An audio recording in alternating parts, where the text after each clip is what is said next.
lot worse people can do than put a fursuit on. Welcome back to this week's episode of Positively Pink and Psychological with your host, Miss Sugar Pink, and my friend Amanda. It's me. It's her. This week I decided to have Amanda on because her spring break was different than mine, and it worked out. Because her spring break is this week, but mine is next week. So I was like, well, this is a perfect way to hang out with. It's like two birds with one stone. And I think that her life is really, really interesting. And I haven't had a while to catch up. And so it's like perfect to have like an interview and catch up at the same time. So I hope I can give you a good interview. I think you will. Today she has a little, I almost said jaguar, but it's a cheetah, right? It's a cheetah. We've thrifted a lot of Beanie Babies together, not gonna lie. But the first thing that comes to mind when I think of Amanda is I think about how she's a women's studies minor, right? Or major now. That's right, double major. That's right. So I always think about that women's studies. I'm like, oh, that's so interesting because I don't know anybody about that. And then I think about the amount of movies that make fun of women's studies majors. They're always like, oh, like a masculine woman who's like in sweats and like I don't care about you. Like that's how they always get depicted. So it's interesting to me because I never had the chance to like meet someone who would do it. But I think Amanda of all people is like the perfect one. Should I talk about that? Yes. So, women. What made you? So you started as just a literature major, right? I was first an English major because I wanted to write a book. And I haven't wrote a book. That's okay. So we're still young. You branch off into other things. Yes. When you get into the college, into the university, right? Into uni, and I got into other things. So were you? It was like, was it like a year or two before you? How long was it until you decided to double major? And at the time, did you think? Also, I have another question to go along with that. Okay. Did it add to your graduation date? And if it did you care? Okay. First question. When did I decide to be a women's studies major? It was my second semester at UF. Mm-hmm. Don't stalk me. It was my second semester at UF. I took a women's studies courses, like literally like interdisciplinary women's studies. It was like the basic course that you take. People take it for electives.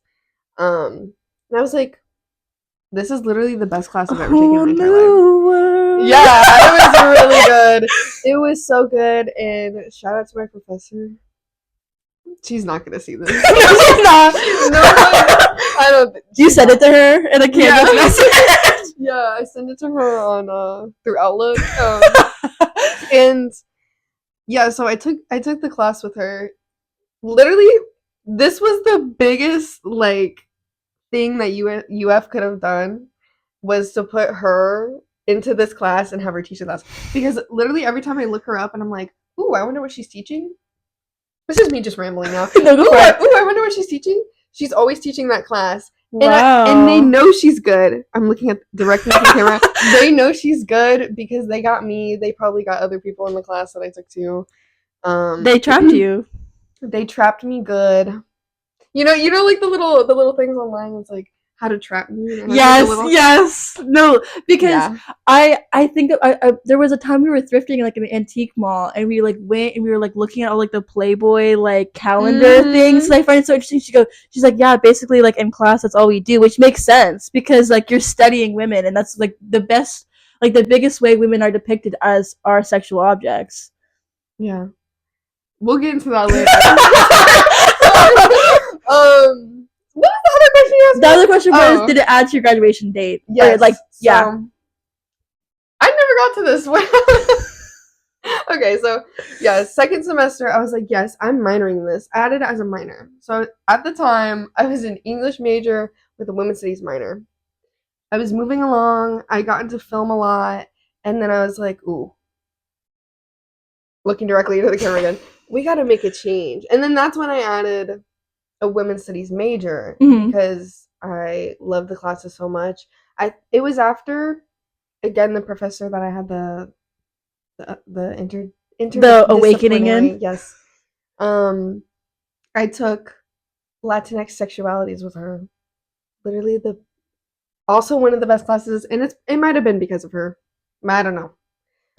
It was the topic too, and so after that semester, I was like, yeah, this is it, and I was locked in. And all of the people in the class, like all of my classmates in women's studies, like any class I take with them, it's like it's so good. I don't know. It's like It's a very specific type of person, I think, which is yes. a very like open-minded type of Mhm. person. I think that's how I think about it. Mhm. I guess maybe that's just like a stereotype of it for me, but I'm like that's what I always think about. It's like women's study majors tend to be like very like conversational, and they want to have like not debates but like conversations about things. They Yes. actually like will like because me and Amanda we talk about stuff like that all the time, and so that's why I just Mhm. like think about.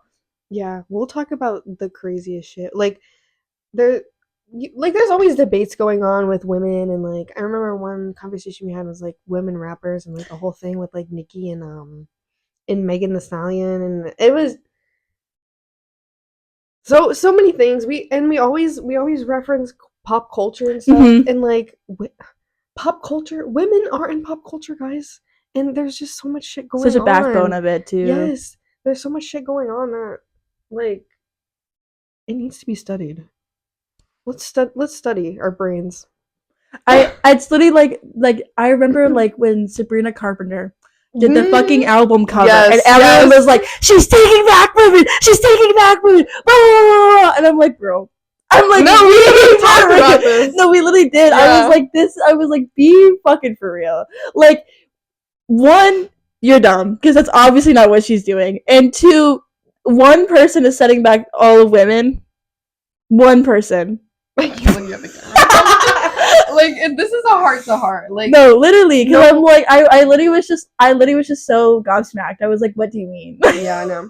Literally, there will never be a time in history that people will be satisfied with what women do. Mm-mm, Never. never, And that's why you should do never. what you want Yeah. because it's like no one's ever gonna be satisfied. Something that I would love to talk to you about is the whole concept of before I went off TikTok, I would see people say, "Oh, this is my what is it called? Like man repellent." So they would wear certain makeup to Oh. repel men. And my personal take of that is you're still doing things for men. So if you just want to be someone that has really cool, crazy graphic liner, wears really like whatever outrageous clothes, if that's what you want to do, that's great. I think that's super cool. But to say it's for the purpose of scaring men away, you're serving them again. You're doing something for the sake of a man. Mm-hmm. So it upsets me that we work in a pendulum swing where it's everything's for a man or everything is against a man, and Yeah. it's like why can't we just breathe? Yeah, just do what you want. Just do what you want Yeah, because just do what nobody you thinks want. about you that hard. No, no, it Yeah. doesn't. Once you get out of that, you realize that none of it is real. And maybe that's I've turned a little nihilistic recently, but like none of it is real. Like Mm-hmm. if you don't want it to have any weight, if you don't want men to like you, then just hold that energy, then men won't like you. I don't talk to men ever. I literally don't work with men. I don't have male friends. I don't speak to men. Like Yeah. I literally like I have my boyfriend and that's it. Mm-hmm. So I have like they don't even seem like men to me because I've known them for so long that they're just like, oh, like these guys are cool. Yeah. So they're like a girl now to me. Literally just do whatever you want and make people think like, oh, she's so annoying because that means that you're doing something right because people are only upset with you because you're confident and they're not. It's true. And also, That was a hot take. like, what you said about men, I, okay, some people are really like anti men, and I support that, but I have a hear me out. go on. I also love, see, it's like, it's a battle. It's a battle. It's such a battle because men are the way they are, right? Mm-hmm. But I also think, I mean, obviously there's good people. You know what I mean? And I think giving people grace and then learning how they Literally, and then, you know what I mean? I think I talked about this on the pod already, but one of the things that like is such a core personality trait of mine is I have no patience for men. Men irritate me to no end. Yes. However, I'm not gonna treat you like that until you've proven me Yes. like that. Yeah. So no, I'm not gonna go up to a random man and talk to you. But if you talk to me, I'm gonna be nice to you until you piss me off, and then I'm gonna be like, okay, because it's counterproductive to be evil to the good men, because now men aren't going to be good. It's like, I don't have patience for men. I hate the whole like, oh well, they're just boys, especially at work as kids. Oh, he's just a boy. No, he's not. He will be a man. He will be a man, and we have to stop it now. And two, and I just hate like, oh, that's just how he is.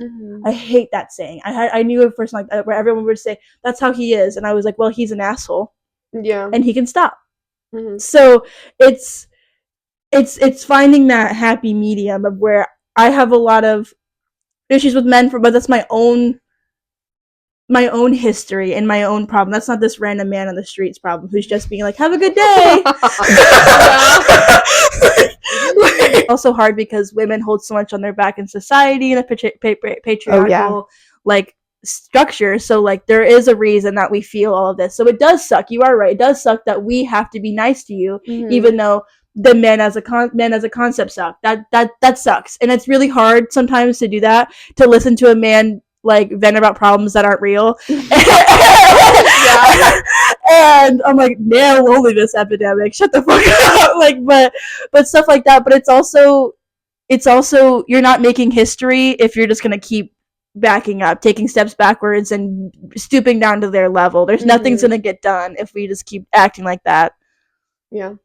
But I also love the drama when women do act like that. See, this is the struggle with being a woman, because you go through all of this and you have so much anger that you want to also give back, but then it's like, okay, but at the end of the day, but also it's like, what can change in this amount of time that I'm alive that will even make a difference? I actually yesterday I saw a food truck just driving, and it said on the back of it, you know what it said? Well-behaved women don't make history. Like, I've heard this, yes. So it's like, it's expecting you to be out there in this and that, but then when women do, it's a problem too. Yeah. So, literally, because like that can be read both ways. Like well-behaved women, like don't ever do anything because we don't want you to make history, or being a good woman isn't gonna make you. So like there's like it's too. I don't know. It's hard to read that is hard because I'm like, what do you mean? What do you mean by that? I don't know. It's just I feel like I've seen that at a club for some reason. Because when I first read it, I read it as like, oh, like we don't want you to make history. Like, you should be a well-behaved woman and not make history. But when I said it to you, I heard it again, and I was like, oh, are they saying like, oh, you should make history? So like, don't act right, like do what you believe. So yes, that's hard. That's interesting. I always see on my Pinterest. Hold on, my Pinterest is actually crazy, because I'll get photos of women in the 19 whatevers, and they're wearing like, do you know what hot pants are? Yeah, they'll be wearing like hot pants, and they'll have like signs or something, and I don't know if it was like during like a slut movement or something, like a hoe movement. What was it? The sexual awakening movement? Yes, I think that was it. And like she had her little sign, and it's so funny. Like I've always seen like edits of it. And one of them I saw today was like, I'm evil, which is like, I love an evil woman. I love an evil woman. I'm sorry. I love that saying on TikTok that was like, I support women's rights and wrongs. I do. That's funny. Women's studies is so contradictory, but it's like women are just contradictory. We're all contradictory people. Like just that Billy Joel song. She's frequently kind and suddenly cruel. Yes. But she's always a woman to me. That's such a good song, anyways. That's literally it, though. It is. Like, our experience as women, we get so many contradictory, like, things thrown at us. Like, even, like, the sign, like you said. Yeah. And just, like... Because I read that because I go through life feeling so expecting things to be going wrong, expecting things to be at me, because they are. A lot of times they are at me. So I read that thinking it was a dig at me. I read it with the bias of people think that I can't do anything. So, I will behave, women shouldn't make history. But what if you are just naturally that way? See, this is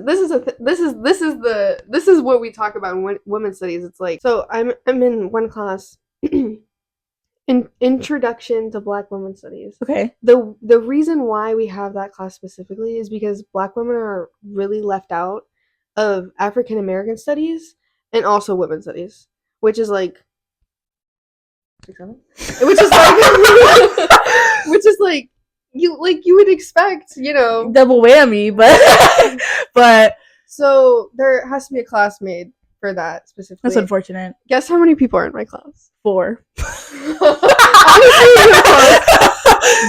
there are 8 people in my class. What, is that the minimum?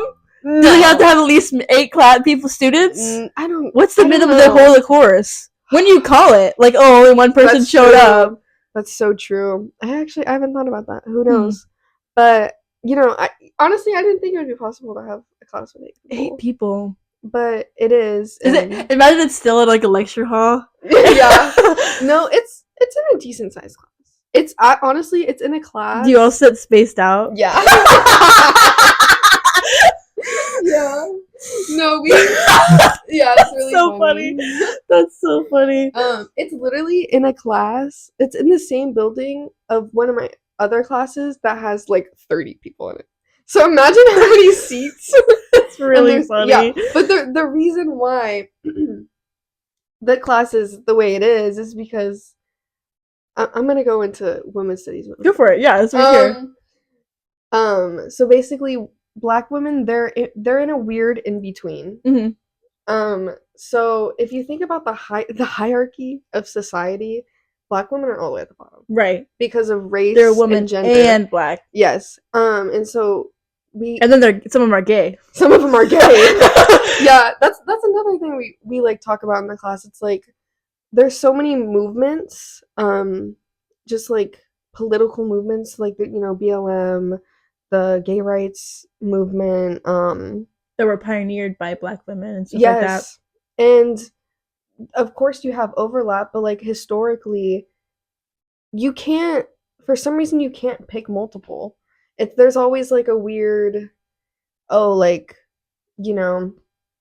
historically, Black women have been so just like burdened with picking, and that's why like the world is the way it is, because like they had to choose Black men's rights instead of women's rights. And then even when they wanted to choose women's rights, when the white women's movement was going on, they weren't accepted either.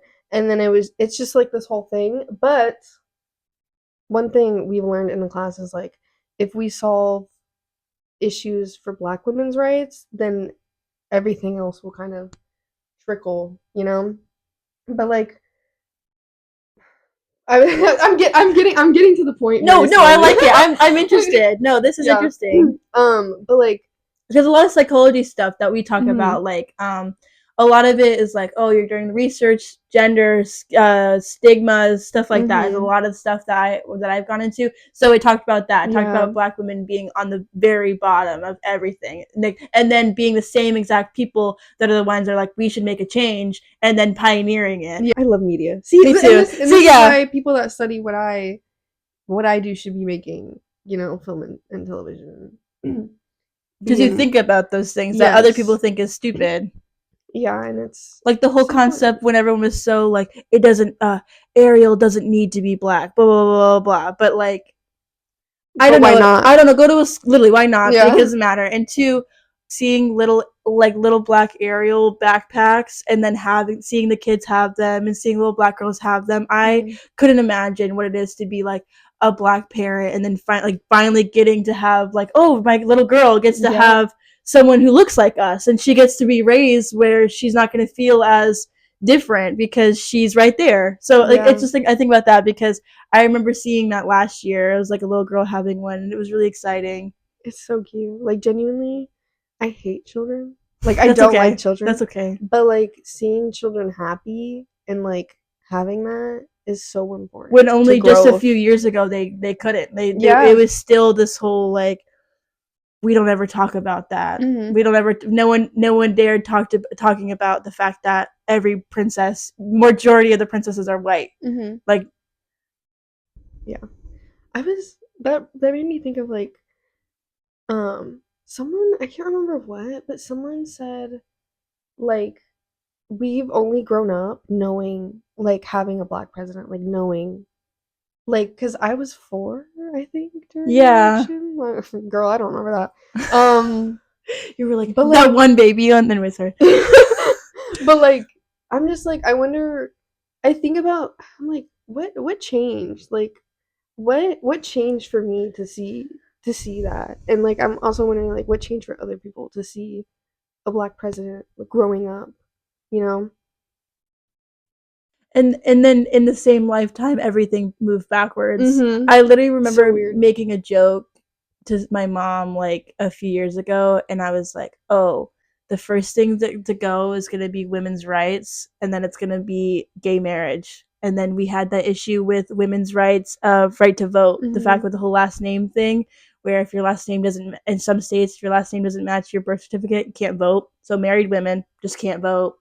And then What? then we debated going back on voting on gay marriage. Mm-hmm. Oh my first thing was, oh, I remember right now, we lost abortion, Yes. we would lose a right to vote, and then we lose gay marriage, because I was like, I knew it was going to go in that order Yeah. because we're moving backwards. But I think I what brings me comfort is thinking that everything has to work in a pendulum swing until one day someone can figure it out. So we're moving really far backwards Mm-hmm. right now with AI, with all these different things of the environment, and with women's rights and the war and stuff like that. That I'm thinking that there has to be a pushback eventually. Like in the next 5 years, we have to push back and go back to how we were again. Mm-hmm. But I don't know with our president. Yeah.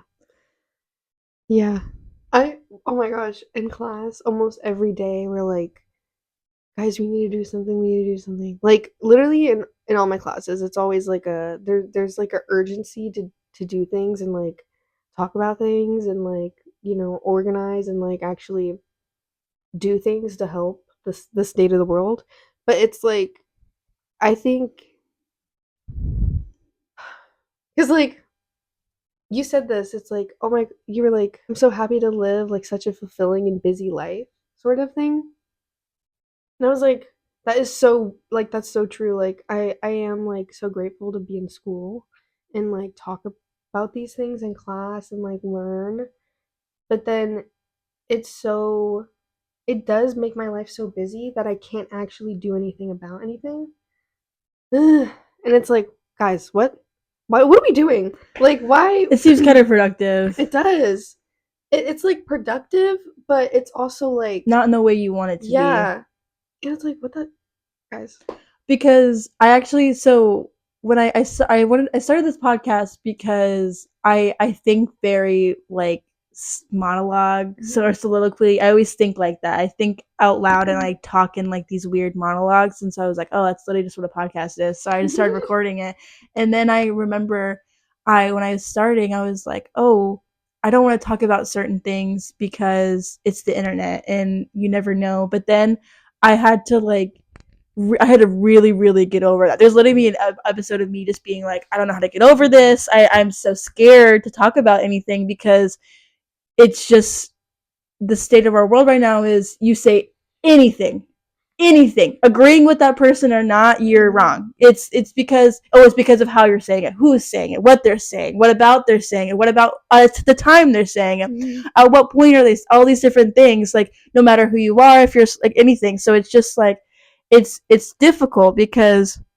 there's so much urgency, but then you go out there and then if you're not willing to go back and forth all the time and have all of the things, there's no discussions anymore. I find that we're here to argue and punch each other down until one of them submits. There's no Have you thought about how when you say this, that's contradicting what you're saying here, and that you're not putting those two things together, that you're just playing a game of telephone, you're not even like listening to what your own opinions are, you're just listening to the propaganda. There's no conversations like that. It's, well, blah blah blah blah blah can do this and they're gonna do that, and the gas price is this, and then here's this. Like, oh, if a woman was president, there's no like depth to the conversation. So it's like then it's hard, because the people that should talk about things like us, who actually are educated, who do know about things, who are very nice people and can have conversations with people where we can have a heated debate. That's fine. Things are gonna get heated,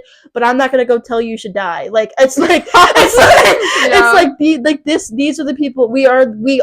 This is the age group that's supposed to be doing this. We're supposed to be the ones that's pushing up onto it, but with our work-life balance, with the economy being so bad, with the job crisis, with college students not getting hired, with the up of that, all of these different things, it's impossible living in the state that we do, with a housing being so expensive, just like all these different things.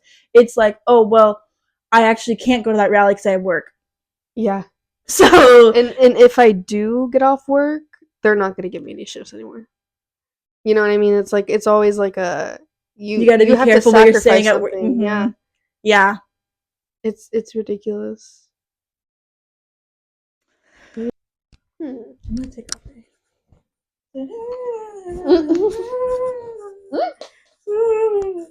Where'd that saxophone come from? In our sphere. I remembered what I was gonna say. Okay. Earlier. So back to the history of Black women. So the whole thing with and I think women in general also, but specifically like historically Black women, like the whole thing. I'm like talking to it like you, like everyone had this conversation in my class. You know what I mean? We were the 8 people there. Yeah, I was like, you know when. Yeah, we were one of. Everyone was. I was the poster on the wall. Yeah, you were the marker on the whiteboard. But basically, so women had a choice. Basically, back then it was like, you either work for your own rights, which was like, what are you doing? Work for Black men's rights, or you're working for women's rights. And you know, it goes back to the whole thing, like, no one's ever satisfied with anything women do, and so no matter what anyone look at did, any woman pop star. Yeah, literally any of them. Yeah, no one is ever satisfied. And so I should have wrote this down about what I wanted to talk about. It's okay. But yeah, it's basically like, when you choose, I'll bring up in like an example. If you wanted to be a stay-at-home mom back then, probably as a white woman too, if you wanted to be a stay-at-home mom, because they were like really like, we want to vote and yada yada, you know. But like, as a Black woman back then, if you wanted to stay home, that was so like counterproductive, really. And it depends on the year. It depends on what was going on. But like, it's so dumb. Like, just let and I see this in modern day too. And I brought it up in class, and no one was really like hearing any like discourse about it. But even like in my own friend group, there is such backlash on women who want to be stay-at-home moms. I was just about to go into that. I was like, that was the whole point of it. That was the whole point of the whole the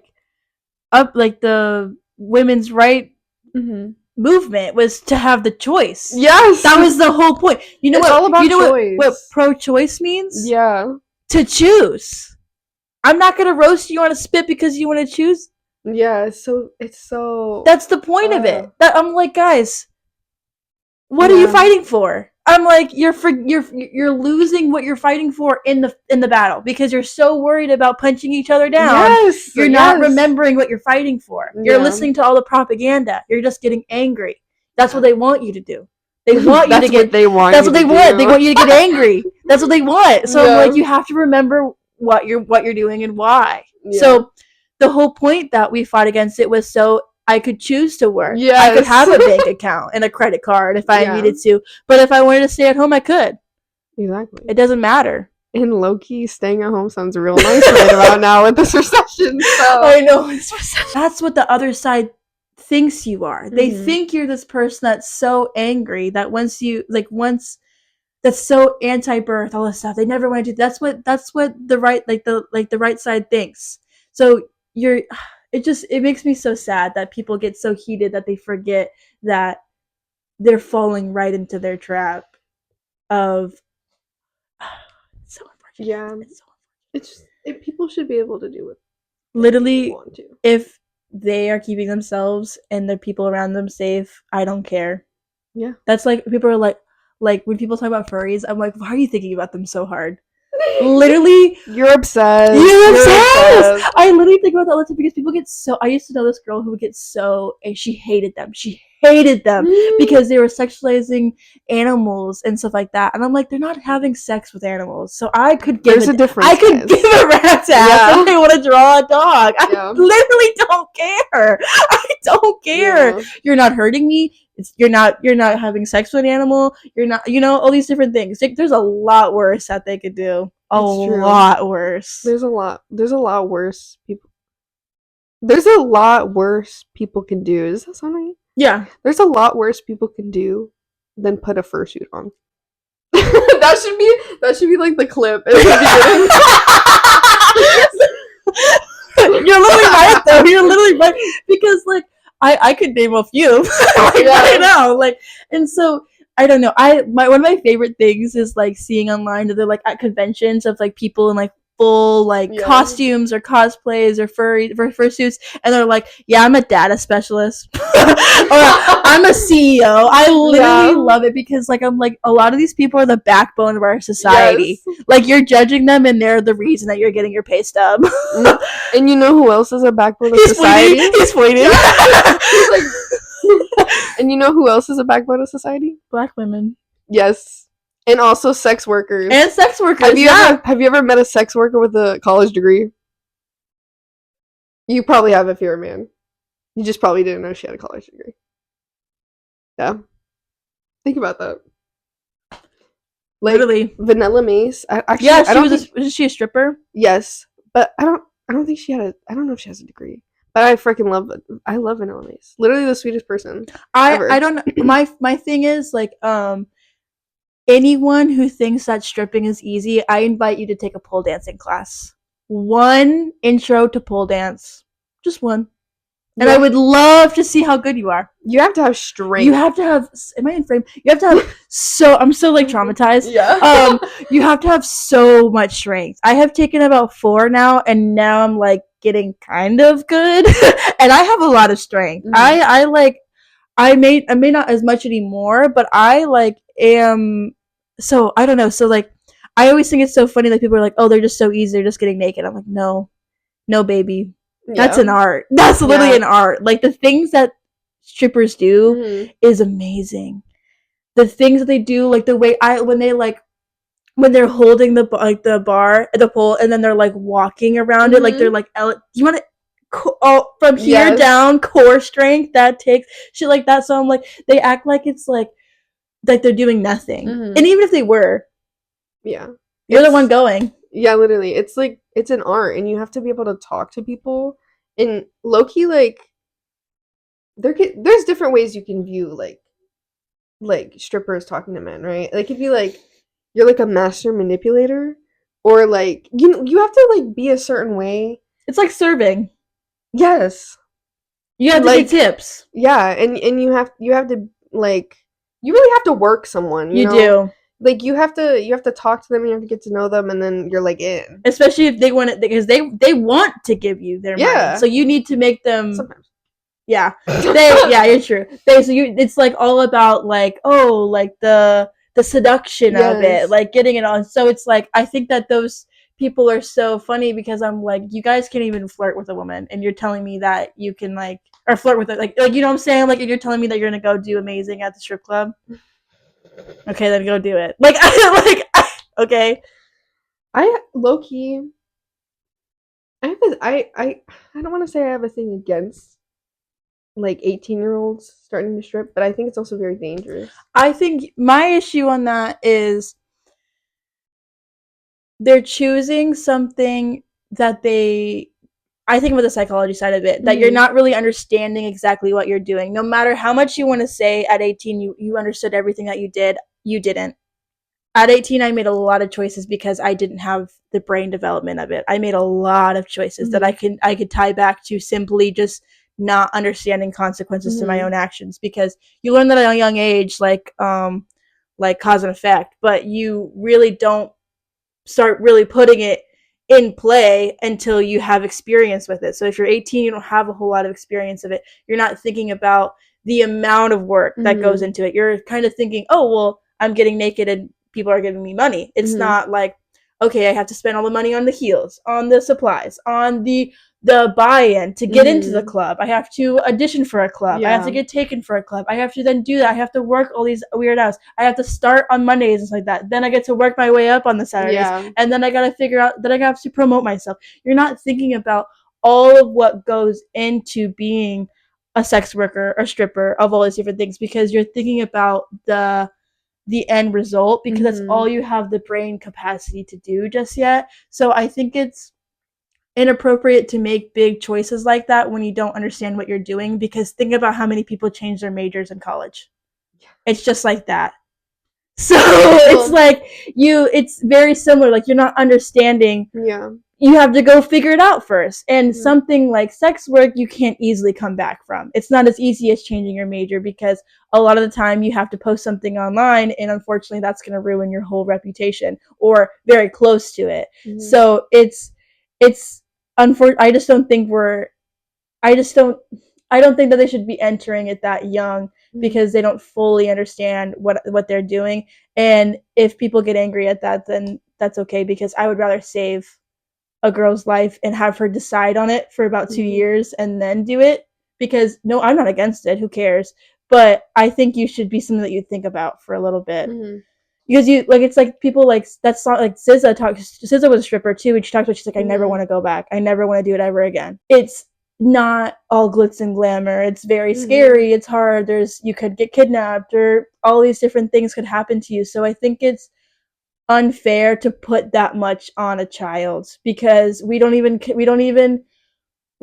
let college students pick their major yet, and that's why you take GEPs. I was Like, I was thinking, I'm like, is this even like, this is not even like a sex work problem. This is like, what is the age of consent? Like that is, yeah, it's true. what is the age women are considered adults? You know what I mean? And like I don't even consider myself an yeah, adult. it's weird because women like, oh my god, back to women's studies. Go for it. Women really don't have a childhood ever. Mm-mm. Like Well, women are so adultified. they are. I read like this study in psychology where it was like basically like what happens is when you're a kid, you're sold being an adult. You're sold makeup and going out with Mhm. boys and going on dates and hanging out with your friends. And then when you're an adult, you're sold childhood. That's why nostalgia exists. That's why Yes. Care Bears are back and Strawberry Shortcake is back in full Mhm. throttle, because and Calico Critters and Mhm. all these little trinkets, and everyone's collecting everything, because now we're going to, yeah, literally, now we're going to adult women or adult-ish women and saying, oh, remember when you was a kid? Wasn't that so amazing? Yeah. But it wasn't, because we weren't kids. Yeah.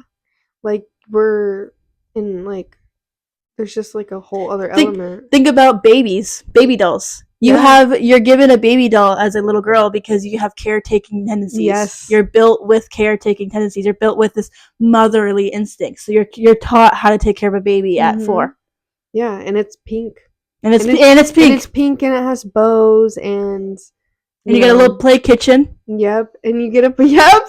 So true. And yeah, and men get cars. All Yeah. these things that are like seemed as cool and amazing. And I also, something I think about was another study they did in Australia, was they figured out at the age of 5 when little girls knew what sexy meant and how to feel sexy, and how what made boys think that they were sexy and what they should choose, because what's pretty and what's cute at 5. At 5 they're in kindergarten, if you don't know that. Yeah. Kindergarten, they still have a nap time in some schools, and they know what sexy means and what it is and how to look sexy. That's so sad. Yeah. Guys, what's going on? I know. It's really scary. It's really, Yeah. and I don't know, I think you think about like stuff like the study I also talked about like Disney Mm-hmm. and about like certain shows that like made boys go crazy and what to do, and so it's just so interesting that we start serving that so young. But if like little boys stuff, it's just, I think the closest they have to that is to like be mean to women, like to like blow off women. Oh, to make a girl like you should just Mm-hmm. always play it cool. Like that's like the closest they Yeah. have, but even that's a power thing. Even that's a power trip. It's not even like ever, it's still in the price of women because Mm-hmm. they're telling them to be mean to them, to be cool. And then you think about the whole saying of, "Oh, he's picking on you because he likes I you." was thinking that, yeah. I've literally been told that. So have I. Yeah. And it's like, well, maybe he shouldn't Yeah, maybe he's just a because kid and now you I'm should stop upset. him from doing that. Yeah. As like literally as someone who like, this is, I don't know. I think it's back to like the economy. I think about how the economy is so bad and the job crisis is so bad that it's leaving the wrong people in the hands of childcare, because Mm. I think about how I think that I'm perfect for my job. Like, not to like toot my own Yeah. horn, but like I think that I'm really good for my job. I think I'm the person for the age group that I work with, which is why I do it, because I keep in mind every, almost like, of course you're human. I'm going to say wrong things, but I apologize for them afterwards, Mm. and I keep in mind all the things that I'm saying and what they're doing and how it could affect them, because they're sponges. And so I don't say things like, oh, he's, even as a joke. I don't even say it because Mm. that's creating a neural pathway in their brain. Yeah. And for all I can know, because think about your childhood and think about how there's probably random ass core memories you have, Mm-hmm. just random things that you had, because you never know what you're gonna say to someone that's just gonna stick, because they're just little sponges. And so it's getting the wrong people in the hands of children, and they're saying things that I just know are affecting them. I Mm-hmm. heard like say that. Yeah. And then you think about parents, and you think about, I talk about this one time, is like parents are too much on, they're on their phone. And so even if their kids are not on their phone, they're on the phone, they're on the phone, and that's causing all these different problems because they're not teaching their kids enough. They're not talking to their kids enough. Mm-hmm. They're getting angry too quickly because they don't have enough patience. They don't have enough serotonin and their all these dopamine, all these Yeah. different problems, because their attention span is so low and their patience is so low because they're so used to being fed things that they're getting so angry at their children. And it's like, I get it, but it's also like it's so hard to be mad at them, because then you look at our society, you think about how houses only keep going up and minimum wage keeps going up, but then nothing else, but groceries are going up, but they're not going up at the same Yeah. time. So even though we're being paid more, we still can afford to do anything, and no one can buy a house and no one can move out. No, Mm-hmm. everyone lives with their parents. Gas was like $3.99 today, I by the way. know. Is that like, that has to be historical. That has to be historical. That's so crazy. I don't know if we're ever gonna go back to like 125. I don't know if we're ever gonna go back. I remember it I being like, remember I it. remember it being like that because my sister had a car. Um, and we would like go to the beach and she would be like, okay, give me your $5. Give me that $5 for gas. And I was like, okay, fine. I'll give you my like allowance, or like, I'll give you my money that That I was half saved a up. tank for some Yes. people. Like half a Yeah. tank, a quarter. Like, Yeah. Three. and that's gonna get, my truck's gonna eat that shit up. Yeah. Eat that shit up because I have like 8 miles to a gallon. Oh, yeah. I know my boyfriend's like, oh yeah, I just filled my tank. I'm at 350 miles. I'm like, my car doesn't even tell me how many miles it is, but it's 16. Like, I don't know. Like, it's Yeah. literally like.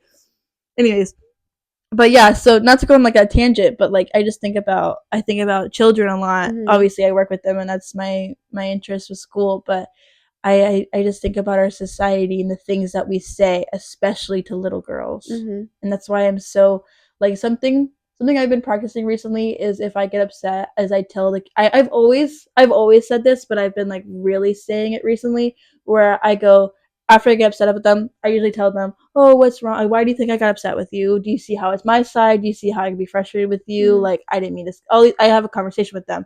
Um, But I recently started playing more up, being like, I'm not mad at you. Like, I don't hate you. I Mm. don't hate you. Because when I was a kid, that's what it felt like. When I was Mm. a little girl and like parental figures getting upset with me, it felt like they hated me because it felt like I was the one that's supposed to know everything. You're the role model. You're the little Yeah. girl that the bad boys get set next to because you're quiet and you're good. So you have to sit next to the bad boy Yeah. to help him be better. So when figures would get upset with me, I'd be like, they hate me. Yeah. They're so disappointed with me. They hate me. They think I'm terrible. So I started practicing being like, I just want you to know that I'm human too. I get upset. That's why I act like this, because I know you can do better, and that's why I get frustrated. And like, do you see how I could get upset with you? And they're like, yeah. And I'm like, okay. And I'm like, then how can we practice to make better choices? Like, what we can do. Like, I have conversations with them, and it's unfortunate that parents now either won't do that or Mm. can't do that because of all the stipulations of being alive right now. So it's just like, there's so many layers to everything, and it's so unfortunate that we sit here and we just go, you're a bad parent because your kid has an iPad, instead of saying, okay, have you thought about how that kid is not going to be able to get to the benchmarks Yeah. that they're supposed to be at because of that iPad? Have you thought about how, yes, you're getting short-term release now, but it's going to cause a lot more problems in the future? We're just saying you're a bad parent. Yeah. So then those parents are already on the defense, and even if I were to have this conversation with them, they're so used to people being so angry with them that they're just going to be angry with me. Mm-hmm. They're going to think I'm judging them. And it's like, I just don't know. A lot of people just don't have the privilege of being educated. A lot of people couldn't go to college because they couldn't afford it, or they are just so exhausted that they're not fully thinking about what they're doing and how, because they do need that short-term release. So it's just Mm. like, I don't know. I think about that a lot because we're raising the next generation, and I just don't want them to have the same exact problems that we're having right now. I Yeah. want it to be at least different problems. Yeah. No, I hadn't thought about it that way, and but like you're so right. Like, see, like I'm where I am now, and sometimes I don't think so far ahead. It's like, what are my parents going through? Like, what are parents like in general going through? That's like, making it so hard. Um, A but lot of like, like teachers are quitting in mass quantities, all like in here and in Europe, mm, because of just students not wanting to learn anymore. So then people are thinking, well, I just want to do this because that's what I want to do. They think this and that, and so people are like so shocked that we are where we are now, but we don't get the chance to have a discussion. Everyone's just like, this is my perspective, this is what it is, yeah, and this is my boundary, and you're not going to cross it. And then it's mm, unfortunate because now in our generation we're having the whole um, therapy speak problem of, these are my boundaries and I need to protect my yeah. I've peace. I've literally been seeing things about this. Yeah, So I actually can't do that for you yeah. because you're trauma dumping, and so I actually like can't take you to the airport. It's like shit. Yeah, It's literally shit like right. that. And you think about it, it's like, it sounds outrageous. It sounds audacious to be Yeah, like, but it oh, happens. students are not wanting to take tests, so but they're gonna turn into terrible people. They're gonna turn into people who aren't gonna be educated. They're gonna turn. It's just so interesting to me because people on the right side always look at us and they're like, you're the sheeple, you're the sheeple, and I'm like, no, you are. You are. You're the Yeah, one that's not reading. You're the one that's just going, well, he said this, so that's the answer. yeah. Like, Twirling your hair. yeah. Like, you're not thinking, like, what do you mean by that? Like, and Yeah. so I just, like, I see all these students who are not inquisitive and they are so angry. And, like, yes, students are always going to hate teachers. There's always That's going to be true. that group of people. There's always going to be that phenotype of people. Mm. There's never going to change that. But in mass quantities, teachers are quitting. Teachers who went to school to deal with Yeah. those terrible kids. They knew that. They have to go through all this different training. They have to go shadow people. They knew that they're going to be terrible Mm. students, and they are quitting because there's just so many of them. Yeah. Sorry, we like changed like No. different like Yeah, specializations. no, but I love that though because like my class in slavery and black girlhood, like I feel Black like you would have girlhood. you Oh. would have ate that up because like talking about girlhood is just so in like children, it's so difficult. I think it's I didn't mean to laugh at the name. It's just like something so serious as Yes, slavery and black and girlhood. black girlhood. Like it It makes sense. It transfers makes though. sense. It's just like it just sounds so like Yeah, no, it like when you look at the history of it and like just like the way like a slave like an enslaved there's a difference between saying slave and enslaved, by the way. It's mm-hmm. enslaved doesn't put it doesn't put stress on like their condition, more of like it's more of like I don't know how to explain it really. Um That's your job to look it up. yeah. Yeah. But like this enslaved family, like how that operates and how that change like fundamentally changes you and how you see the world. Like there's literally points where children didn't even realize they were enslaved. Isn't that crazy? Wow. I never Like thought about that. yeah, and Because you that's all have to they know. learn. You have there's like basically like a theory.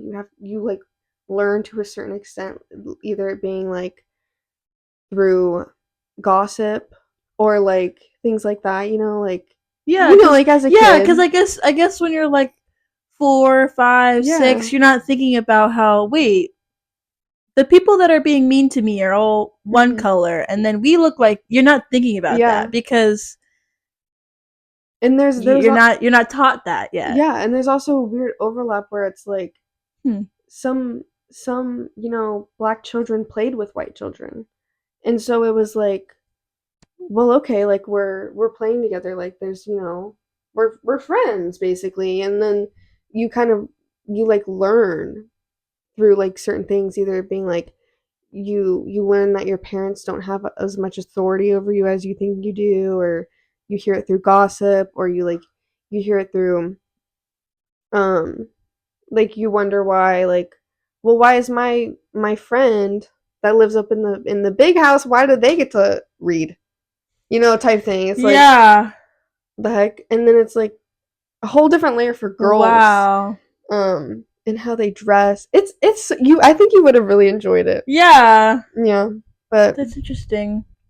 tangent. No, I like that. That's what this is for. Yeah, Hmm. I'll have to give you some sources on that. Yeah, because that's really interesting. Hmm. I never would have thought about that, Hmm. like ever.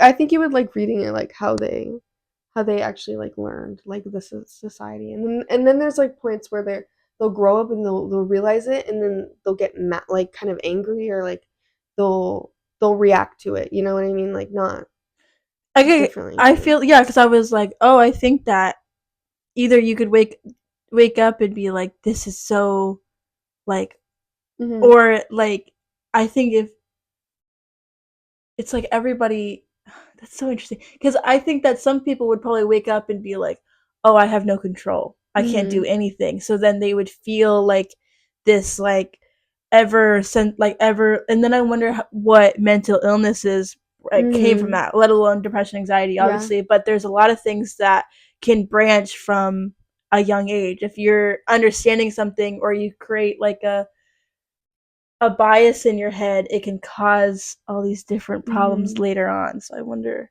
how many of them were so mentally ill because they Yeah. learned that at a young age. And then it's like crazy because people will be like, well, why did this enslaved woman kill her child? Well, it's like you live in a society that literally treats you awful, and you have a child at a, not your free will.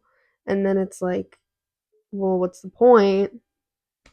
I don't want this kid like reliving what I Yeah, had to. and also what is her like sanity level at that point of being like yeah, cuz there's no way you're in the right headspace Mhm. of being overworked, of being exhausted, of all Mhm. that.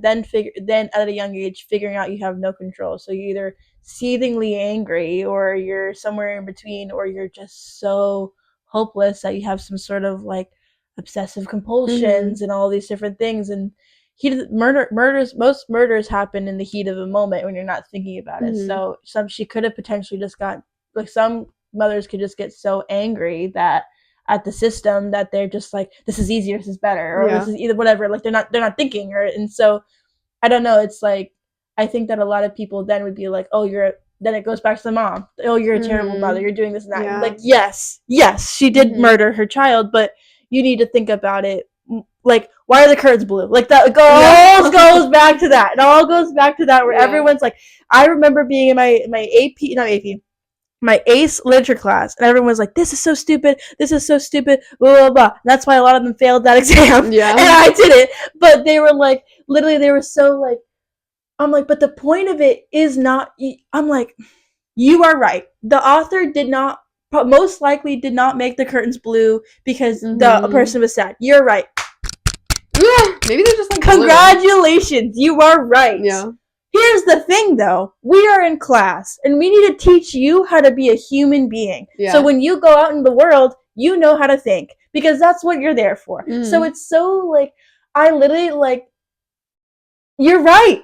Like, okay, you're right. Move on from it. Like, let's start building some critical thinking. Let's start thinking about, because if you can start coming up with reasons on the fly of why something is blue, you can start questioning other things. You start conceptualizing. You start applying things, and then you can go out in the real world and you won't fall for propaganda because you are inquisitive. Like, that's it's true. Like, I don't know. So it's so irritating to me because it's like people just, they go from one side to the other. They're just so hard-headed. They're so closed-minded. They're only thinking about one thing in their opinion, and they're so afraid of being seen as stupid or wrong or anything that they're just becoming hard to be around.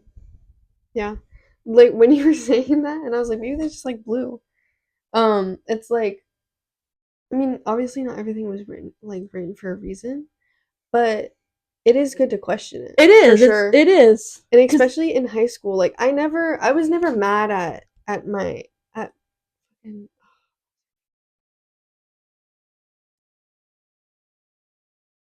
I was never mad at her when we were learning like about like when we were like reading poetry and stuff, and how she would make us write like a lot in the margins. I was never mad at that, but like, oh my god, it's so funny like being in a film class, and this one professor I like specifically like literally like choke me every time he like speaks. He's really big into psychoanalysis, like analysis. And I'm like, low key, the way he does it, like, and he talks about Freud, it literally, like, I don't know, but when he talks, my brain just powers off. Oh, I see. Like, and it's like, when I hear him talk about things, it feels so irrelevant to what I study. And so I'm like, girl, who cares if it's a dream or not? Who cares if the movie is a dream or not? I don't, like, who cares? It's like, to some point with movies, it's like people overanalyze them so much. It's like, oh, well, why did they make it this color? Why did they? Maybe that's all the time they had to get that pillow. You know what I mean? Like, maybe they didn't find a better pillow, and this is what they had to work with. I think it's so funny because you're literally right. But I find I think it's fun to do that. I've never gotten that deep into it. I've always wanted to though, because you know the movie 13. No. Okay, it was movie 13. It's about 13-year-old, shocker. About these two little 13-year-old girls, and she meets a girl who basically introduces her to like a bunch of drugs. This is like a really basic synopsis. This movie is amazing. Like, this is a dumb synopsis of it. But basically, as you watch it, the filter of the movie changes because she's slowly losing herself to drugs. And it's like really interesting to me because it was done on purpose. And then there's a scene where she's like, the mom's like, well, what happened to, I don't remember exactly what it is, but she's like, what happened to like photography? What happened to you taking pictures? And she goes, and then the little girl goes, I don't even remember how to spell photography.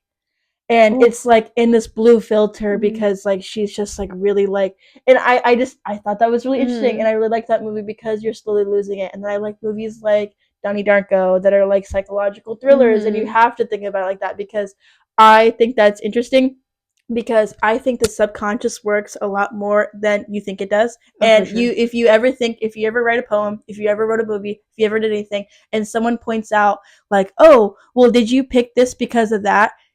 You probably didn't off the top of your Mm. head, but you might have because your brain is working about things in the back of your mind. It's why you can beat Candy Crush after you take a break. It's like it's like your brain continuously keeps working on it. Mm. So what you may think is like, oh, I'm just picking this because it's all I have. You maybe had two options, but you picked one Yeah. because your brain was like, oh, well, considering this and that. Hmm. So it's interesting to me what works in the back of your head, and for some people, in the front of other people's. Yeah. Oof.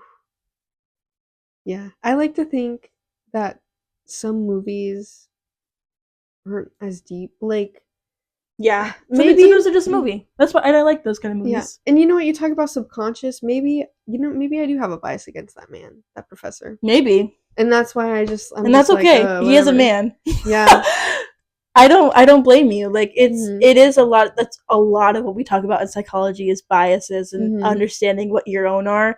And I think that's why I became so realizing I'm like, oh, my hatred for men is like actually destroying my quality of life, and I need Yeah. to fix it. Like I need to like my fear of intimacy is making me hard to be around and like to do anything. So I Yeah. need to change it because you're constantly getting yourself questioned. Like, okay, well, because you think about it, it's like, okay, you're gonna go to this research study, but what gives you the right? What gives you the right to Yeah. judge it? Why do you get to go into there? Because you Mhm. have to go in there going an open mind. Have you? I actually recently learned that there's a show called Masters of Sex that I haven't watched. Have Hmm. you watched it? It's about Masters and Johnsons, which is two psychologists Mhm. who did work with with prostitutes. Hmm. It was all about trying to figure out if the question was, okay, if we understood sexuality and why we like how people orgasm, can we fix sexual disorders? That was the Mm. hype. That was the question that went us that brought them into like doing it. So it's all these different like things they had to keep in mind. They were like, oh well, we're gonna post like some sort of thing on like on like online per se on the board whatever Mhm. for people to come volunteer to. But then someone else was like, but that's going to get the wrong type of people. That's not going to get the right Mm. type of people. We can't generalize the type of people that would have sex in a lab with people watching because that can't be generalized to everybody. So they started with sex workers and prostitutes. They started with men and women because they already do that. So they did that.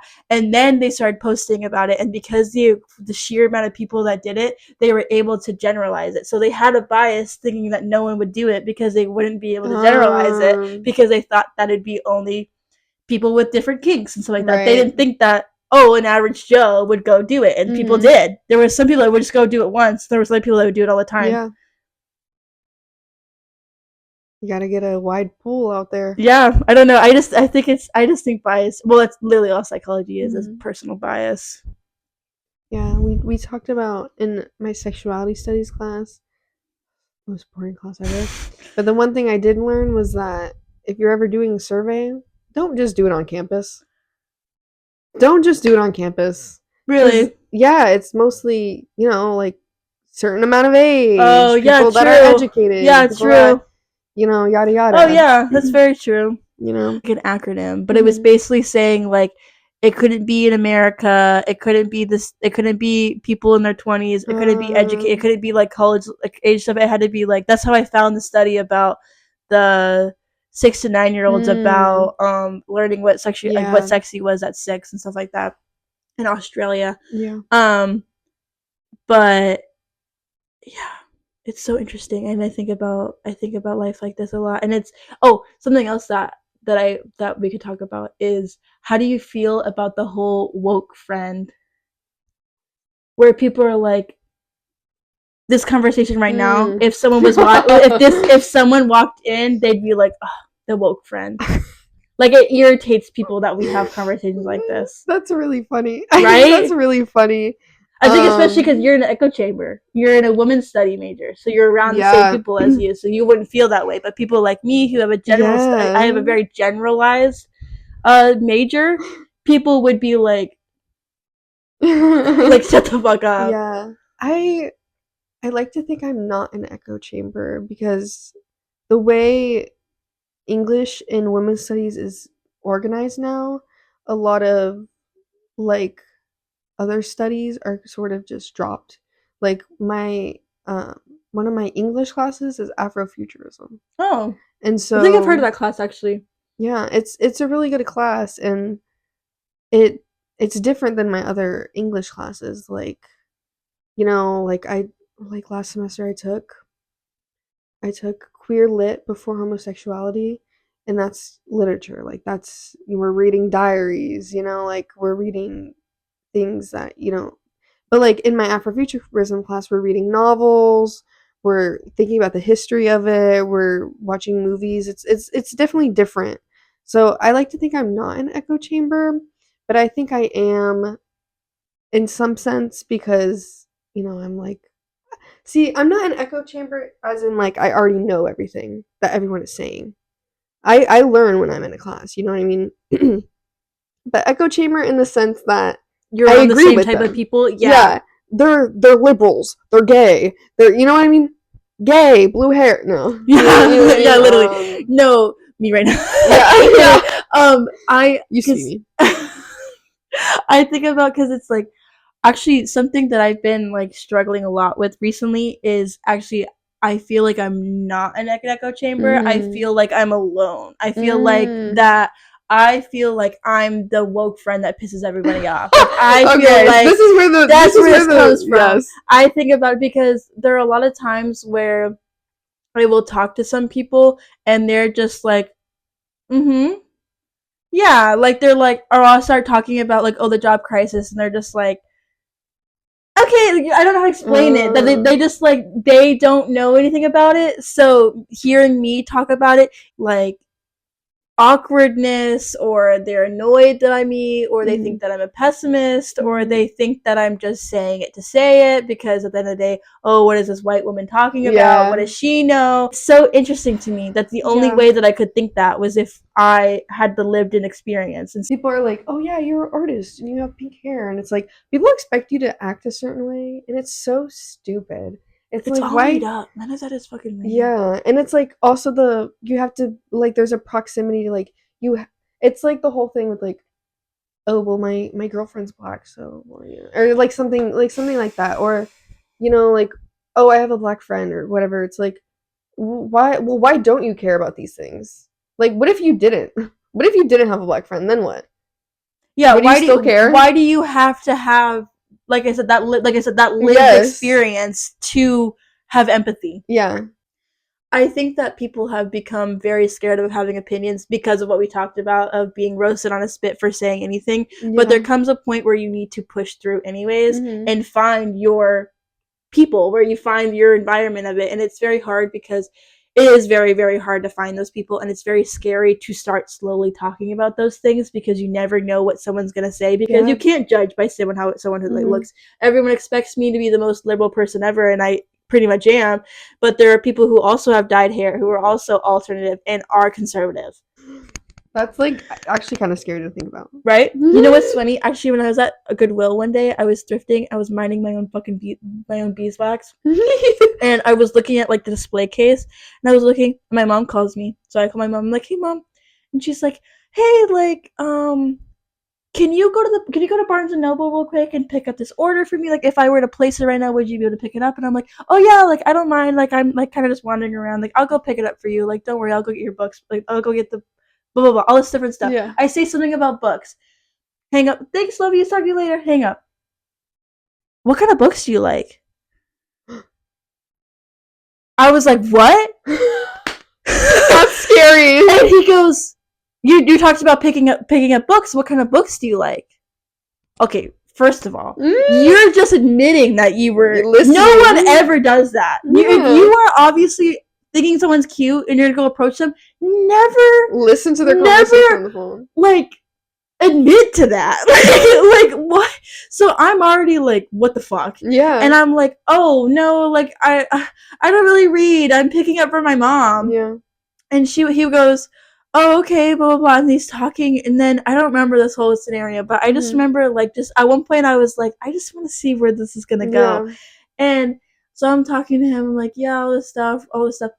Then he literally goes on. He's talking about how he's like a worker. He and his dad have a company, and he's like a worker for it, blah blah blah, and all this stuff. And he goes, yeah, because all these immigrants are taking the jobs anyways, so I wouldn't be able to get a job anyways, and all this stuff. Like he's like, yeah, because everyone's coming to the States and stealing our jobs. And I was just like, and I was so baffled, and I was 18. I was so baffled Oh. and so like, what do I do? Mm-hmm. I was like, it happened. Like, I was like, someone. I just never had That's been so weird. treated like that because I was like, wow. I was so used to everybody not taking me seriously Yeah. because of how I look, and this person was taking me seriously, but in the most way possible. And Yeah. I didn't know what to do, so I just went, okay, I'm gonna go. Yeah. Honestly, Because what was I supposed? I don't even know what I was supposed to say. I yeah. think now, being 20 and now being the person I have become now, I would be like, I don't agree with you, and Yeah. I would walk away, or I would say something. But I was 18. I was a little baby. Like, I was so in shock that the first person to like take me seriously by, not the first person, but like someone to take me, like a stranger to take Yeah. me seriously by how I look, and it was just in the craziest That's so way. weird. And I talked to my mom about it, and she goes, well, you think about like Florida being such a high red state percentage. At this Mm. point, people think that everybody is on their side. You hear that? Please. It's the police. No, yeah, that's like what you like you listen to first you listen to the conversation. You came out of nowhere. You felt safe saying Yeah, that and you felt in public too. in public. I've literally been thinking this. I am the product of an immigrant. And I've been thinking about this. And I'm like, see, cut the camera. Because like I'm like this is me off record. Okay. I think about this. I'm like, wow, my grandma literally came here and became a nurse, not knowing English, and then yeah, she became a nurse, and then did all that, and then found my grandpa, and I'm just like, how the fuck? I like I really wish I could have known her story more, because it's like, whoa, That's like crazy. you literally did that 16. That's like because Iggy's parents, he's like their first generation Yeah. here because his parents moved here and then they like his mom has like a PhD or a master's, some sort of grad school. I can't remember, some Mm. sort of graduate school in what is it called? The people that study diseases, like this big science Mm. that study diseases. I can't remember what it's called, like antibiotics, something like that. And that she was so educated in her language. And then she moved here, and none of it was viable. None of it wasn't verifiable, and she didn't speak English, so she Oh. had to start off from nothing. And her, I think his dad was also educated, but none of it. No, he's always been like a really he's always been like been the workforce, but it's crazy because they come here and they're nothing, Mm-hmm. absolutely nothing, and they had to start from nothing. Yeah. And then his they moved here when his sisters were like 4 because he has twin sisters. So they were 4, and or no, they were 8. Sorry, they were 8. Mm. And I just think of because I always talked to him. I was like, oh, I always imagined them being 4 because I was like, oh, that's hard, blah blah. And he's like, oh no, they were 8. I was like, 8 years old, I feel like you could moving remember here. little. You would Yeah. remember a lot at 8, Mm. especially being 8. I was like, that's I don't know. I talk about that a lot because I was like, that changes so much of who you Mm. are. Imagine knowing everything and then coming here and knowing nothing Yeah. and being a woman Mm-hmm. on top of that. Yeah. Yeah. So It's a then, lot to do. yeah. So he was born. They're I think they're 8 years older than him. So Mm. when they were 8, he was born here, but they hadn't lived here like that long with me. Mm. So it's crazy because he's literally a first generation here. It's so. And, man, we should have kept that look key. And race is so funny because he looks so white. I know. Let's talk about that. No, it's Iggy. If they saw his name, what's his last name? Latore. They got him. Yeah, they got him. But literally, like he literally talks because he's like, yeah, he's like, it's unfortunate that I feel safe because I look white. He's so sad because Ignacio is like really, really big in his culture. He loves Chile. He has like a flag. He's like very close to his culture, and he's constantly fighting because he's like, I don't feel like connected to it. I don't feel it like makes me sad to think about because he's like, I don't feel connected to it because of I don't get to have close contact with my family in Chile, or like I don't get to like speak Spanish a lot, or like all these different things. And it's just like it's so sad to me that he feels so disconnected to it because of our society, because Mm-hmm. of the forcing of one type of person, of one white man, Christian man. That's the way to go, and it's the American dream is to Mm-hmm. go be a businessman, and that's it. And so it's very sad to me of someone who is as confident as he is and very connected to his culture that he is, he still feels disconnected from it because of it. And so then it's like, then you think about what he says, where he's like, oh well, I feel safe because I look white. I white passing and all this stuff. And so there's so many layers to it. And it's just like, it's crazy to think about his life a lot because I don't know. Because I like to, he speaks, it's funny because every single Uber we've ever gotten to has been a Spanish speaker. Mm-hmm. And so he sits in the front and he's talking all the Spanish to people. And then I like listen to him and he's been teaching me Spanish, and I have 2 years of Spanish under my Mm-hmm. belt from school. But I think about it because his personality is so different in Spanish, and it's Sure. very similar to how he is like in English, and he speaks, but he speaks in he's already so dramatic, and he speaks so hyperbolic I in love that. Spanish, and so it's so interesting to me because then I'm like, people don't get to meet that side of you. I wonder, Mm-hmm. how does that feel? How does Yeah. it feel to have this whole other side of you that only a select few ever get to know? And then he learned Spanish first and then he learned English. But so I don't know. It's just so interesting to me. Mm-hmm.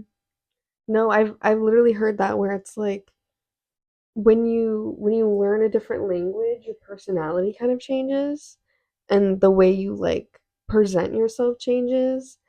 And yeah, I've been thinking about that too. I've been talking to someone from Brazil. So this is Oh, also my way um of getting in touch with my culture. yeah.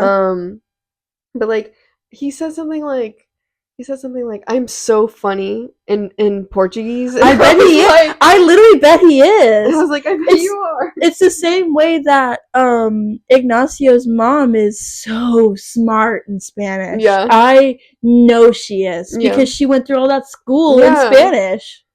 Yeah, like you know all these things and all these words for everything and how to talk a certain way and talk about things in a certain way and then you switch to a different language and you're like what's the word for this Yeah. and then it's just like yeah, but like I think maybe I'm thinking like another reason because okay, I watched this movie. It's called Executive Order, Hmm. and it takes place in Brazil and basically like sort of like dystopian um sort of thing. And Brazil has a crazy history, okay, because you know, Portugal to Brazil, right? So there's this weird thing going on with how you look, your ancestry, um, just Excuse me. race in general. And it's like in the whole movie, like obviously Brazil, it's like you speak one language, like you probably speak English and you probably speak Portuguese, but also like you have all the shared culture too, and like music and food and like where you were born. It's like you'd think people would like get along well, but race just fucking divides it so And it's not heavily. real. It's not It's not real. real. Guys, race is not real. It's literally like It's just like what pink, blue, yellow. It's just colors. Like it's yeah, not real. it's not. And like someone could look at someone and think that they're Hispanic and someone else could look at them and think they were black. Like there's no it goes back to no one is ever going to be satisfied with anything. We're never going to be able to agree on anything, okay? And so race is just not. It's not real. Like it's not. I don't know how to. It's I literally don't. that's it. I It's just it's can't. not real. I'm. Like it's literally, and that's it. Literally, like Iggy think people think that Iggy is white, and then he suddenly Yeah. flew in Spanish. And everyone's like, No. wait. People will look at me. Some people will look at me and think I'm white. Some people will look at me and literally like I feel like interview me and like I feel like I'm under a microscope. The way they ask me questions, they're like, "What are you? Why is?" I will never forget someone saying, "My hair isn't like white people hair." What? So why would you say that to me? Like I what? I also think about like when I was on TikTok and seeing in the comments if someone being like, "Oh, I'm black," and they're like, "No, you're not." Yeah. Bitch, like, okay, I guess I'm not. Like, what is she supposed to say? Well, Like, yeah. oh, you know me, but oh, you got me. Yeah. Guess I have to change my whole sense of self now. Literally. It's just so dumb. It's like there's really no real point to. It's just to divide people. Yeah. It's just like it's just built off a hierarchy that's not even real. Yep. Okay, we're still recording. I'm like I've lost all sense of time. No, me It's like too. magical in here. Right? It is. It's kind of hot. Hold on, I'm like sweating. It's because I'm getting like riled up. Yeah. You're like it's not real. It's not real. Me try not to get riled up in my podcast episodes challenge. Oh my god, guys, we're drinking AW cream sodas with the Harry Potter butter beer It's really good. creamer. Because we learned about it about race in a certain way that was like really like, oh my god, yes, that makes sense. And then saying it out loud, race isn't real. Like that's so unconvincing. You know what I mean? You would have to be in my brain and know the backstory, which is like buried in the back of my head, to actually understand the statement. You know? Yeah, Like I can't remember. it's okay. Just look it up, guys. Just look it up.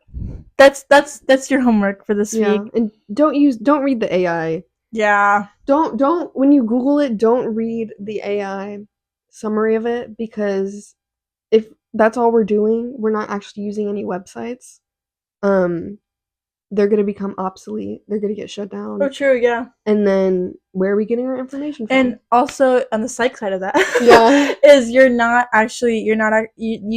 learn by going and finding it. That's why you go. That's why in school you go and look in the textbook Yeah. for the answer because that's how you remember it. Going and searching and looking for it and going, oh, that's the answer. If you're fed the exact answer, you're not gonna remember that shit. Nope. Psychological. Yeah. Psychological proof. But something that we could end on is your opinion on analog lifestyles being more popular. So people journaling more, people using alarm clocks rather than their phone, people reading actual books rather than using a Kindle, getting off TikTok, getting off social media, and just that type of lifestyle. Yeah. Because it's gotten really, really big on it, and I have a specific thing I want to talk about, but Okay. I want to hear your first. Well, I really like my Kindle. Let's start on that. I really like my Kindle. It's very cost effective. It is. Because books are expensive if you've They been to a are. Barnes & Noble recently. And they also take up a lot of space. They do. And also, I like to get books for free. If you know what I mean. Sorry, authors. You know. But I love a physical book.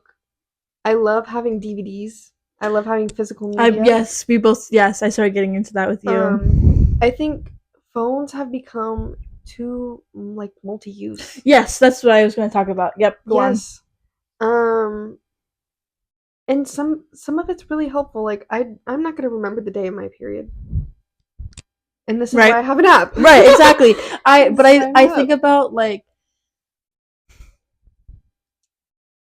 me and my boyfriend, like we're like gross where we wake up and it's like good morning. Yeah. I have never been that person. I never wanted to be that person. And sorry, Ignacio. He's gonna watch this. I've never wanted to be that person, but I enjoy it now. However, this morning I woke up and I didn't pick up my phone and I felt so different. Like I just waking up and simply saying good morning, looking at the phone shut me down, and then I would get out of bed and grog out out of stuff. But this morning I was like, I don't want to get out of bed, so I just laid there and stared at a wall instead of staring at my phone, and I just felt so much better because the first thing I didn't do was look at my phone, and then then you're going and checking this, and then you're checking your email, and then you're doing this, and then it's like I don't think I should be able to check my email wherever I am. Yeah, to be honest, I don't think I should. And the conversation of people sending memes back and forth on Instagram, I don't think anyone should be that accessible.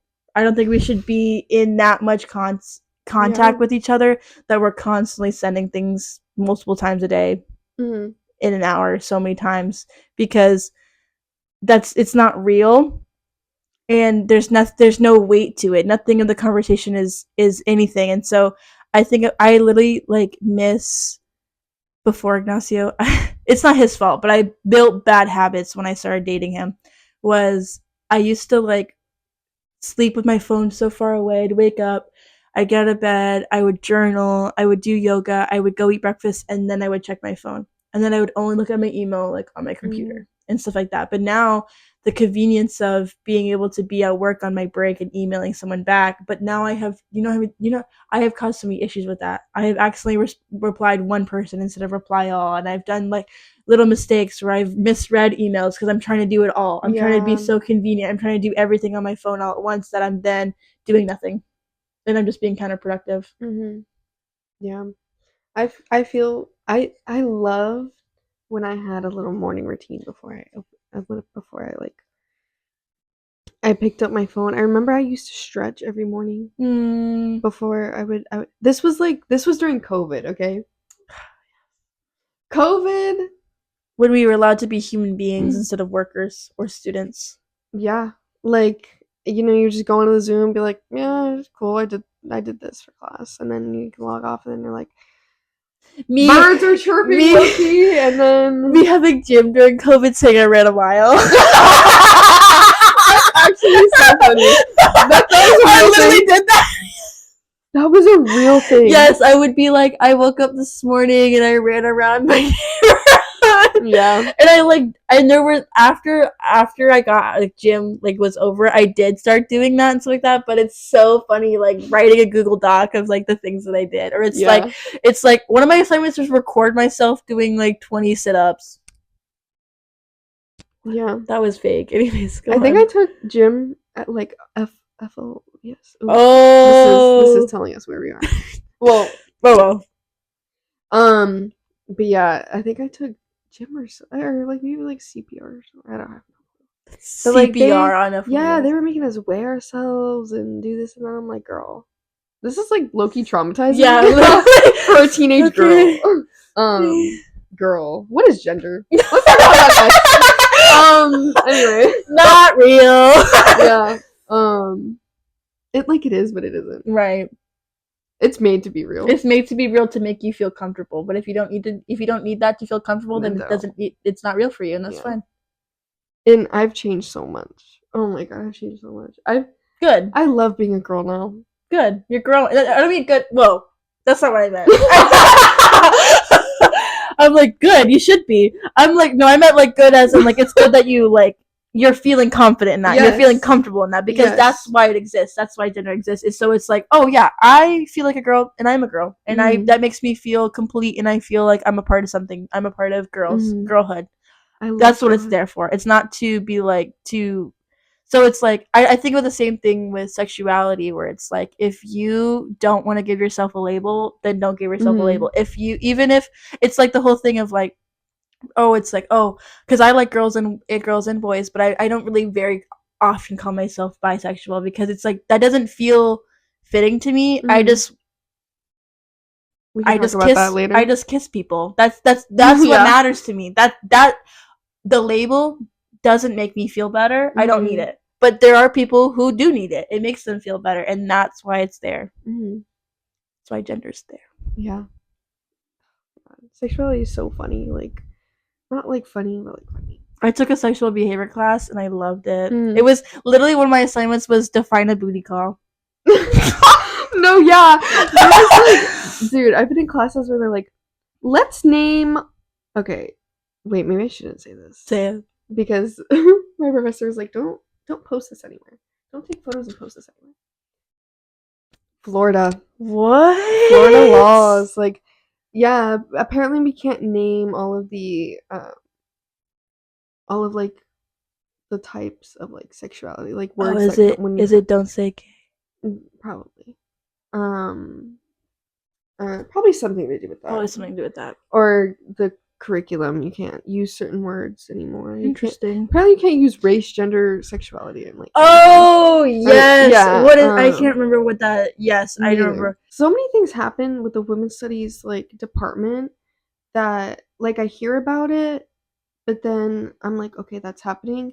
But then I don't really see anything change too much where it's like, whoa. Other than the women's studies major being gone. Mm-hmm. Like, I get to finish it. Because of you got grandfathered in. Is that what that's called? I got grandfathered in. I only know that because of Iggy. Yeah. But yeah, so like I established that I was a women's studies major last spring. And so I think that was just the cutoff. I'm pretty sure. I'm pretty sure because I remember my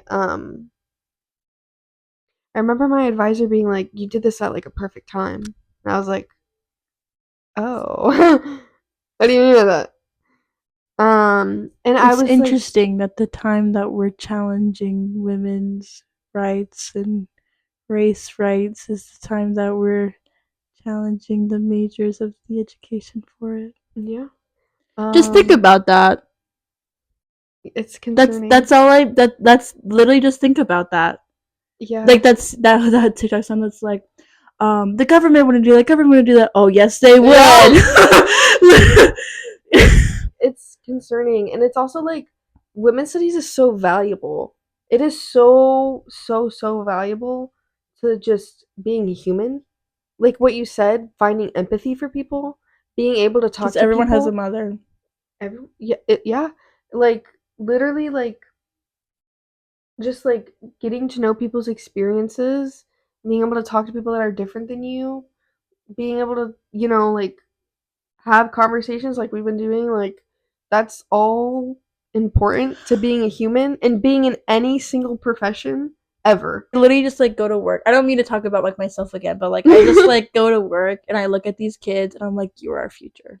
Like not to sound like an old head, but I'm like, you are our future. It's true though. And if you don't break through these walls that you're forced to live in, we're gonna have another president like we do right now, where people aren't questioning things because they're just going exactly with what they know and they're never ever getting the chance to branch out. And never ever, because it's like you had that awakening. If you didn't take that women's study class, you never would have known. How are you supposed to know? You didn't know. How are you supposed to really know this when you don't know? Yeah, taking classes that That's why elective exists. Yeah, and that's very true. Yeah, it's like if I hadn't taken that class, like and made myself uncomfortable and like learned things that I was initially uncomfortable learning, like it's the same thing about talking with like race and like, I was just about to say that sexuality. It's like if you never talk about it, then what are you learning? Yeah, you're not learning anything. I was just about to say that. I was like, yeah, it goes back to me talking on this podcast being like, oh, I'm so scared to say anything, and then me learning how to be uncomfortable saying something that I know people are going to be touchy-feely about.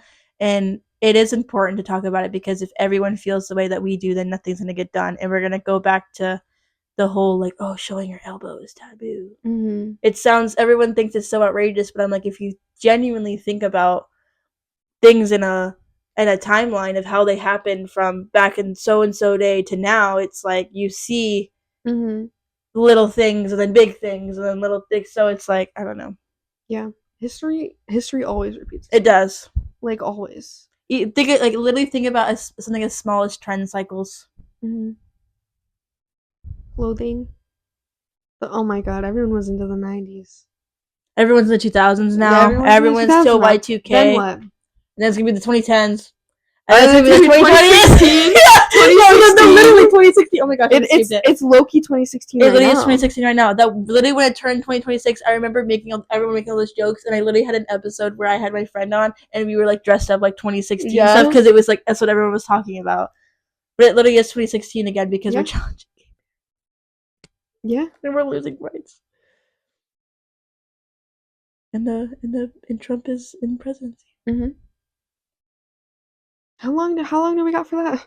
I know. 2 more years. Oh, 2 more, right? Yeah, like 2.5. 3.5. I'll be graduating. It feel the reason I like question how long it is because it's in. I think it's 3.5. Oh. No, it's 2.5. It's the reason I'm questioning it is because so much has happened in his reign, like so much in his reign. Yes, but yes. So it's literally like, how long has it been? Yeah, I don't know. His I just know I'm reign. fighting for my life. Yeah. It's like so much has. Oh my god, I was literally thinking about. We can talk about this later. Oh my gosh, wait! When I move to my city, then I can come see you so easily, and we can have more podcast episodes. Really? Yeah. Damn. Oh, it's my dead phone. My phone's dead. My dead phone. And also, can we talk about animals in literature? Okay. Okay, Animal Farm. Right? So why do we think animals are so below us? Like, what's up with that? Yeah, we literally do. Yeah. It's like we are mammals. Did we forget this? Did we forget that we're mammals? It's really funny you say this because like I wanted to write a Substack essay, but I didn't because I was like I just haven't had the time / the motivation to. But I wanted to write a Substack essay and I wanted to write about the word pig. So it's so funny. I wanted to write about how it's all used for women. Oh, you look like a pig with lipstick on. Yeah. To cops, to being messy, to being gross, to like doing all these different things, and I thought about it where I was like on a walk with my dogs and I was thinking about how I always think about life like this. I like never like look up, which is so funny. When I'm on a podcast, I always look up, but like in life, I like never look up. And I'm always like right in front of me, or I look down and I like always look like this. That's my viewpoint. And I was like walking my dogs and I happened to look up and like see all the stars, and it made me think about that saying of like, oh, pigs can't look up and see the stars. And so I was thinking about how I was living my life like a pig. I was living my life like we like, oh, you ignorant pig, like all these different so it made me think about all these different things. So it's just funny to me that you're like talking about animals, because that's what I was like thinking about. I was like, oh, it's so funny that we look at pigs so awfully. Like they're these awful, oh, you're a pig, blah blah blah, but they're just an animal that can't even see the stars. Right. So maybe you're a pig too, because you're not looking at this. You're not ever looking up. You're not ever. I literally thought about it. I was like, I never changed my perspective. That's why I'm ignorant, because I'm a pig, because I'm being ignorant, because I never look up. So it's interesting. And you're vegetarian too. I am. So I'm coming out as a vegetarian. Yeah. You haven't mentioned this before? No, I think I did my first episode. Okay. I think I did my first episode. Yeah. I've been vegetarian for a long time. One day it's going to be longer than I've been eating meat. It's not that day yet, but one day it will be. It will. One day. Yeah, but like, I feel like we never talk about animals. But animals are so important to us. They're literally like, you think of, my first thought is familiars. In like fantasy type of things, people have a familiar, and then you look in real life and people do have familiars. They got their little dog, they got their little rat or something. Yeah, like, their little rat. But like, or their boyfriend they call a dog. Yeah, but like, they're our family. Like, they're a part of our family. It's like, I don't know. And it's heartbreaking when they pass. And it's really sad to think about, like, your lifespan is this big, and you know before and after them, but they only know that side of you, that perspective of you, and they never know before and after. Or they know before, but they don't know after. Yeah. And you just keep moving and they don't. They're so like grounding. It is. I think because I had like a really traumatic experience with my dog and all these different things that happened to it, and it genuinely changed who I am. It genuinely like affected the way I see the world and the way I connect to things, because it was so traumatizing. Yeah. Like my cat, he's your son. He's my like literal son. Like, we grew up together.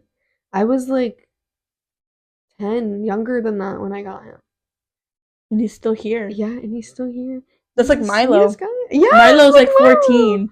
Oh, see, I love pets, but it's like, I'm thinking about like pets are like animals also in the sense of like the meat market and everything, and we never see the lives.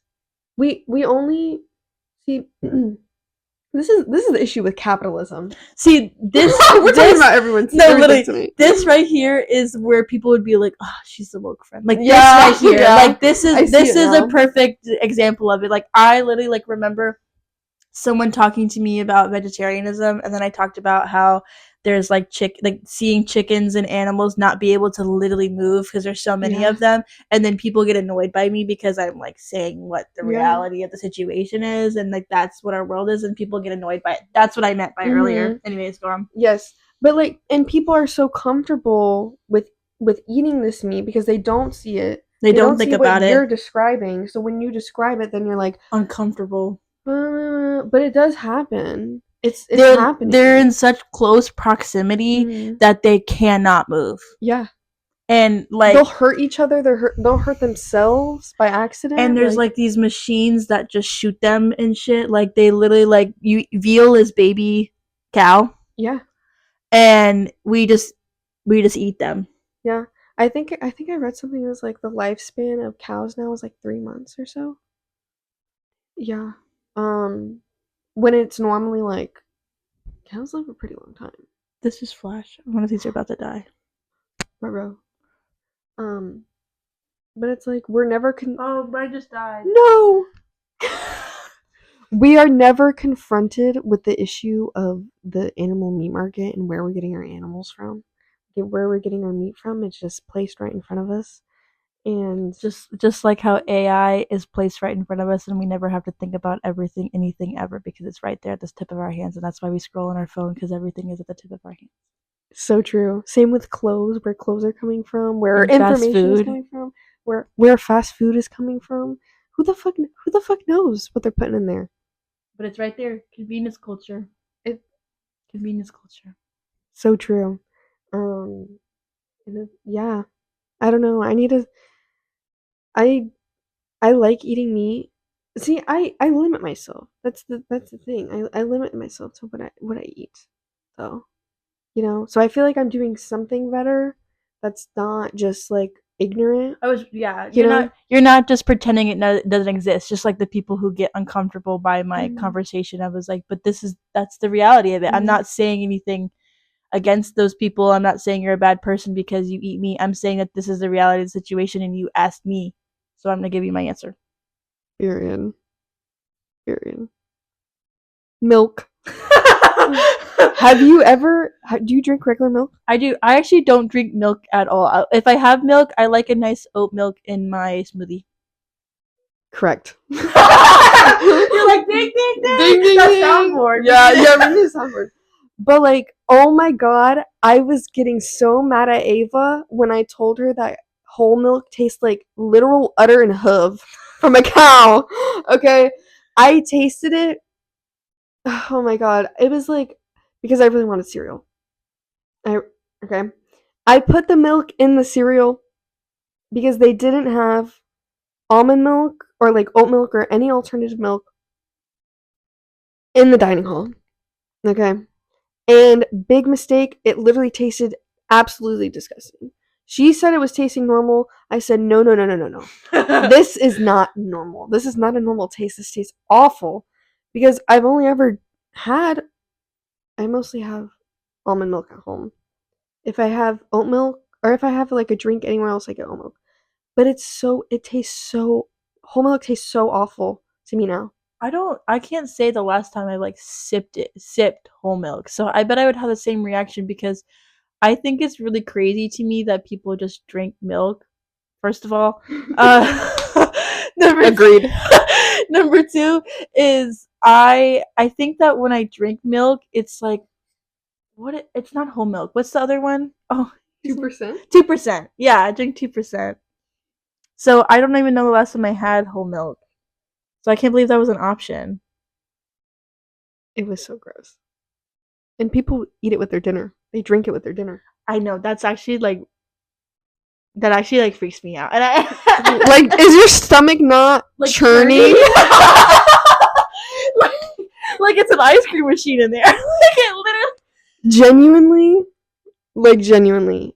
And oh my god, it's like the way milk is even got like machinery they literally impregnate cows. They impregnate the cows to get the milk. And mind you, some people with lactose intolerance, like, they have like you're not, you know, like your tummy's gonna get upset. They're drinking milk. Why are you drinking milk? Like whole milk. Like our bodies are not made to have milk from another mammal. Okay, back to the mammal part. We're not supposed to have that. That's why people are lactose intolerant. Oh, interesting. Yes, because you're only supposed to have milk from, and cats, they're not supposed to drink cow milk either. I knew that. I knew that. Yeah, we're all mammals, guys. Last words. You're like about to die. Last words. He like bites my face off. What do you have to say?